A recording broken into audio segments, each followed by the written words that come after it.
Hello and welcome to the Reef Talk Extra channel.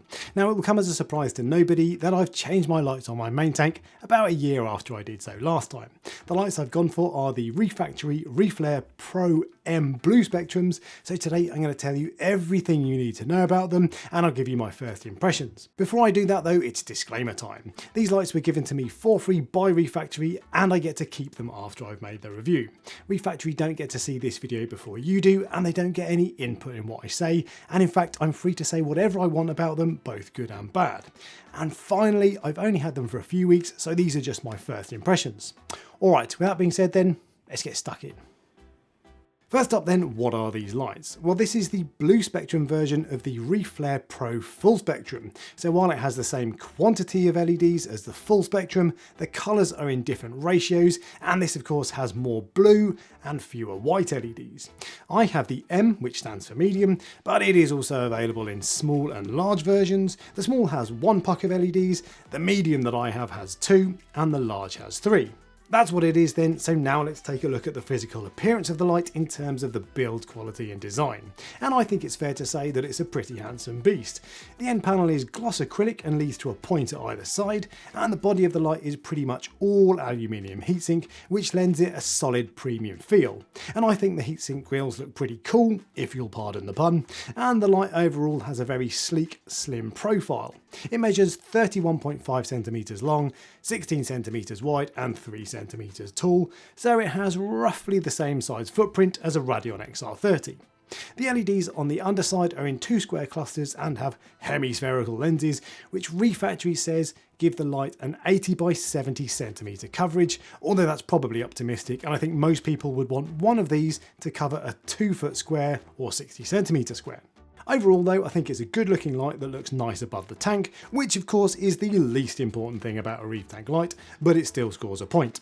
You can also get it in a white body, although for what it's worth, I think black lights blend into the background better and don't draw your eye away from the tank, especially in the evening. But then again, I have purple bird wallpaper, so what do I know? You can also get the tank mount in either white or black, but as far as I can see, the hanging kit I have is only available in black. Now I personally much prefer the way lights look when they're hung from the ceiling rather than mounted on the tank, and I have the 100cm profile kit which comes with hanging wires and the brackets you need to attach the lights to the rail. You can mount the lights lengthways as I have, or you can mount them side on. I chose to mount them lengthways because I have 4 units, so this gives me maximum coverage, but if I had 2, I think I'd mount them sideways.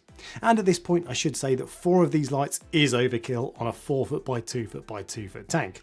2 would be totally fine for an LPS or softy tank of this size, and maybe even an SPS tank, certainly for the first couple of years. And if I bought these with my own money, I probably would have tried 2, maybe 3 given this tank is grown out, with a couple of LED strips either side for the full physical coverage I like to give my aquapora corals. And I asked for 4 of these to see if that could compensate for the smaller footprint compared to my last lighting setup. I've always had a large light over my tank that covers almost all of the surface of the water, and you only have to watch a couple of Coral Euphoria videos to know how important full coverage is for long-term aquapora care. But of course that's less of an issue if you don't keep the high maintenance SPS corals I do, so let's move on. And next we'll move on to the actual performance of the light in terms of power output and colour rendition. Now I did PAR tests before and after I installed these lights and I was genuinely impressed with how strong they are. The recommended mounting height is 12 inches or 30 centimeters off the water surface, and I started with the intensity set to 50% with the lights about 11 inches off the water level, and that gave far too much PAR throughout the tank. My previous setup was giving me between 300 and 400 pretty much throughout the tank, and the Reef Flare Blues were giving me in excess of 500 at the top of my scape, which is all the more impressive given my scape is actually pretty low and peaks at just over halfway up the tank. But ultimately that's too much light for my corals, so I raised all the lights about 2 inches higher to 13 inches off the water surface, which is where they are now, and I reduced the intensity to 45%. And that gave me a PAR of between around 280 to 380 across the entire tank, which is more or less what I was after, and is very impressive in terms of both power output and spread, although that is of course aided by the fact that I have 4 of these lights. The far edges of my tank do get a bit less par than before, but that's no surprise given the Reef Flare Pro is much smaller than my last setup, and if you only had 2 of these, I still think you'd get pretty decent spread, especially if you raise them up quite high like I have, and because they have so much power, you can afford to mount them high and crank the intensity up to smooth out the par across your tank.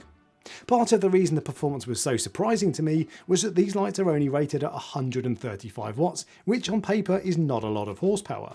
My previous lights, the Kessel A500X for example, were rated at 185 watts each and struggled to crank out high par numbers. When LEDs were first introduced into the hobby, the promise was that they'd be more efficient than older technology and would therefore reduce electricity consumption. But that's never really been the case, and in practice I've personally found that most LED setups use a similar amount of power to the equivalent T5 setup. And this is the first light I've personally owned that is actually efficient. Now, given how much money we spend on our reef tanks, that might not be the biggest consideration, but again, it still scores a point. So with that said then, let's move on to colour rendition. And I'm going to start with the way it looks under blues, given that's probably the reason most people will buy this light. And quite simply, the blues look absolutely fantastic. You can adjust all the colour sliders to make your tank look the way you want, which means you can crank up the indigo blue channel to 100% for maximum fluorescence.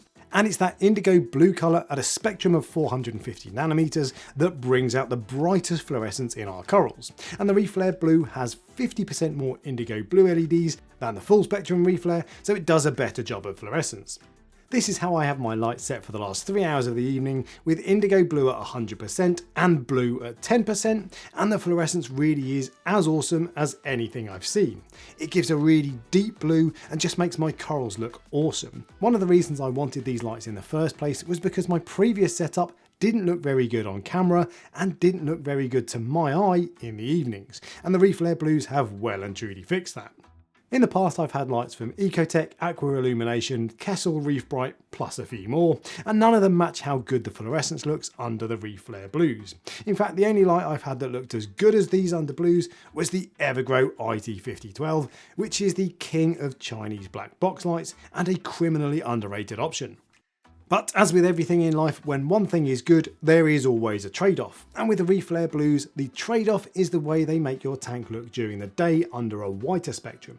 The tank still looks good, and most people don't obsess about the minutiae of lighting differences as much as I do, but I find that it doesn't give quite such a crisp white look as my full spectrum Reef Flare does. It's early days, so I might be able to fix that with a bit of slider tinkering. After all, it does have the same LEDs as the full spectrum, just in different ratios, but I have tried to get that same crisp white look as my full spectrum Reef Flare, and while I've got the tank looking good during the day, it doesn't look as good as the full spectrum does under white lights, which is a bit of a shame.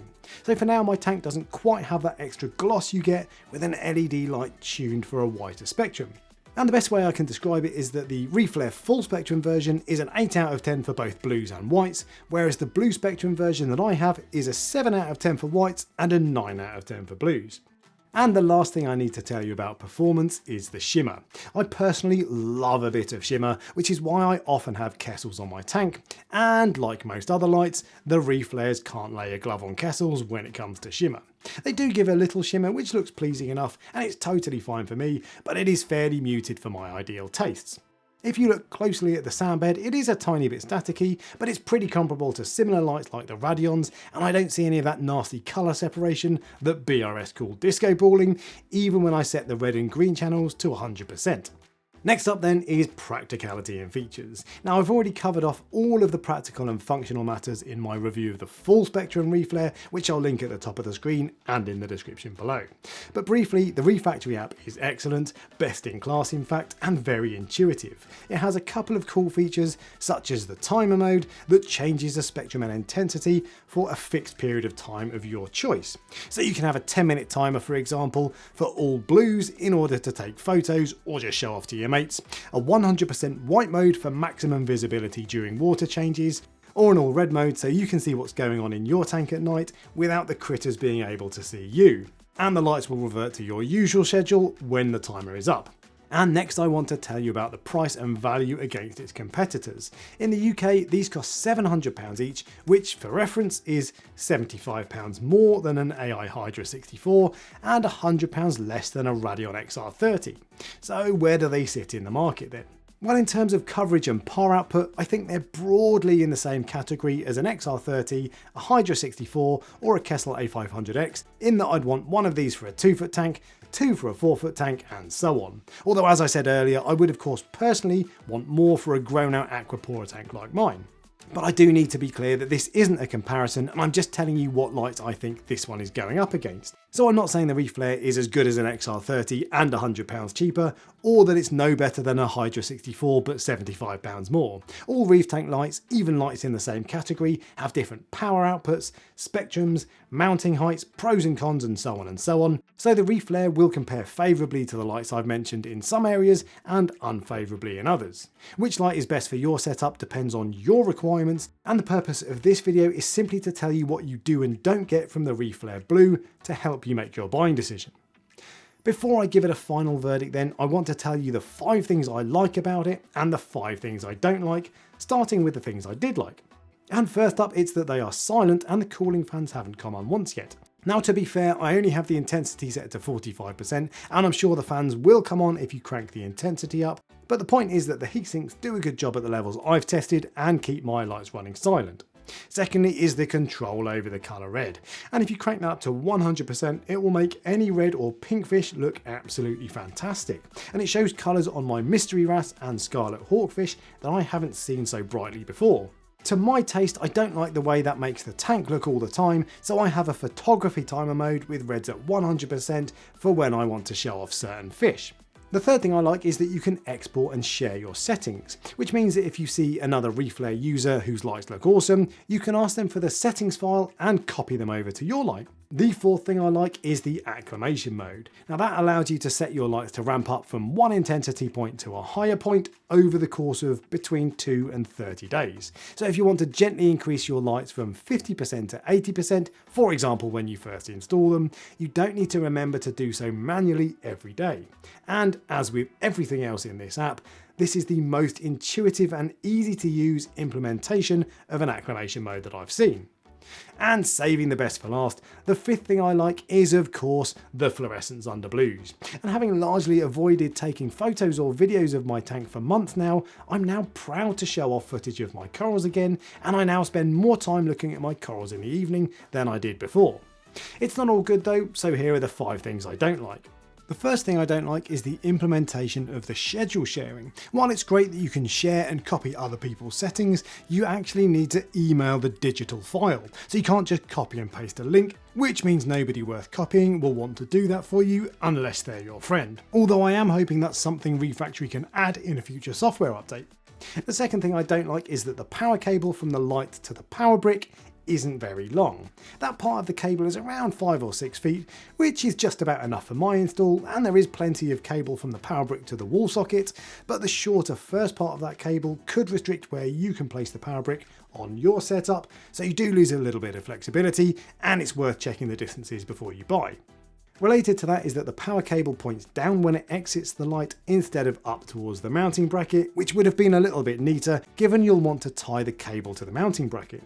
The fourth thing I don't like is that it has quite a high recommended mounting height of 1 foot or 30 centimeters. Now I personally prefer to mount my lights high to smooth out spread and make access to the tank easier. And while they'll still be fine closer to the water, there are other lights on the market that suit lower mounting heights better than the Reef Flare. And finally, I don't like the name. The Refactory Reef Flare Pro Blue Spectrum M. Catchy. So what's my final verdict then? Well, I think it's a great option and definitely worth a place on your shortlist. The app is excellent, the blues look absolutely fantastic, and I'd expect it to grow corals more or less as well as any other LED. But while it still looks very good during the daytime spectrum, it's not quite as crisp a white as I'd like, so if that's more important to you, there are better options out there instead. And that includes the full Spectrum Reef Flare, which looks great under both blues and whites. Now I think I've covered everything, but if there's anything I've missed or if you've got any questions, let me know in the comment section below. And if you enjoyed the video, give me a thumbs up and subscribe for next time. And until then, happy reefing. And finally, I don't like the name. The Refactory Reef Flare Pro. And finally, I don't like the name. The Refactory Reef Flare. And finally, I don't like the name. The Refactory Reef Flare Pro Blue